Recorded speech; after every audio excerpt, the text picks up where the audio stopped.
जी पाकिस्तान के एक बहुत बड़े ट्रैवल व्लॉगर और यूट्यूबर अब्दुल वली खान साहब के साथ कंबोडिया के अंदर मसाज सेंटर में बड़ा स्कैम हुआ है और पाकिस्तानी लाखों रुपए उनका नुकसान हुआ है।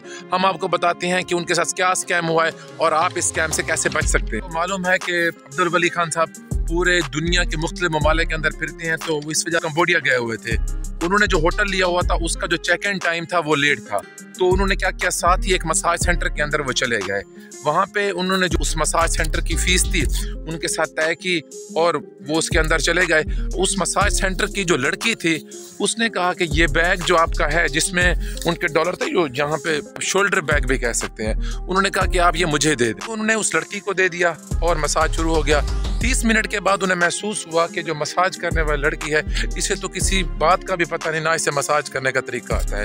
वो उठे वहाँ से, क्योंकि 1 घंटे का मसाज था, उन्होंने भी मिनट उन्होंने कराया हुआ था, उसके उन्होंने पैसे दिए और वो वहाँ से चले गए। अच्छा, उन्होंने उस वक्त अपने बैग को नहीं देखा था कि मेरे बैग के अंदर इस टाइम कितने डॉलर्स हैं या क्या हैं, क्योंकि उनके वैलेट के अंदर पैसे थे और उन्होंने अपने वैलेट से उस लड़की को ना पैसे दे दिए। वो खाना खाने गए तो उसके बाद उन्होंने जब अपने उसी बैग के अंदर हाथ डाला तो देखा कि जो उसके अंदर डॉलर्स पड़े हैं वो आम डॉलर से थोड़े से बड़े हैं। तो जब उन्होंने देखा तो उसके अंदर तो वो फेक डॉलर थे। वो फेक डॉलर कैसी है, जो उस मसाज सेंटर की लड़की है उसने क्या किया, उसने वो जो अलमारी थी, जिस अलमारी में ना उसने रखे हुए, उस लड़की ने, जब अब्दुल वली खान साहब ने पैसे दिए उस लड़की को और उस लड़की ने तरीके से, कैसे है, जो वो बैग उस वक्त उस लड़की ने अलमारी में रखा था, उस अलमारी में रखते हुए असल डॉलर निकाल लिए गए और फेक डॉलर रख दिए गए, ताकि मसाज सेंटर से निकलते हुए ये बंदा चेक भी करे, तब भी इसे आइडिया ना हो कि ये फेक हैं या रियल है। परेशान हुए, फिर वो वापस जगह को ढूंढने गए।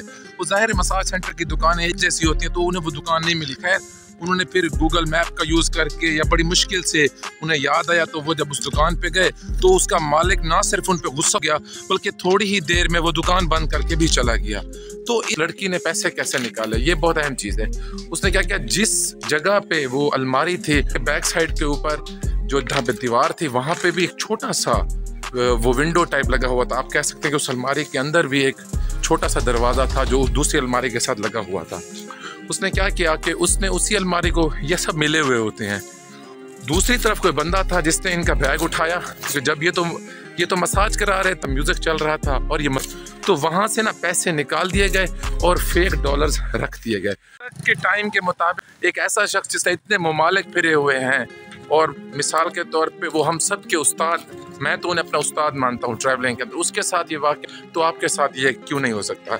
तो कोशिश करें, मेरी आप सबसे गुजारिश होगी कि जब भी आप किसी मसाज सेंटर के अंदर जाएं या जहाँ, एक तो अपने पर्सनल चीज़ों की ना हिफाजत करें, दूसरे नंबर पे उस पूरे वाक़े से हमें ये सबक मिलता है कि जब भी आप किसी मसाज सेंटर के अंदर जाएं तो जो अपना बैग है वो अपने साथ रखें और कोशिश करें जो उसके अंदर डॉलर्स हैं या बाकी चीज़ें हैं वो महफूज रखें। तो मेरी आपसे गुजारिश होगी, आप इस स्कैम से बचें। देखें, जाएं, मसाज कराएं अगर आपने कराना है, अगर आप इसे मुनासिब समझते हैं, लेकिन इन चीज़ों से बचे वरना आपका नुकसान हो जाएगा। देखें, 500 डॉलर थे उनके, पाकिस्तानी अच्छे खासे पैसे बनते हैं, लाखों रुपए के अंदर बनते हैं। तो आप खुदारा बचें। जो दोस्त कंबोडिया विजिट वीज़ा पे जा रहे हैं, खुदारा स्कैम से बचें। जनाब मोहतरम अब्दुल वली खान साहब के चैनल का नाम फ्लाइंग द वर्ल्ड है।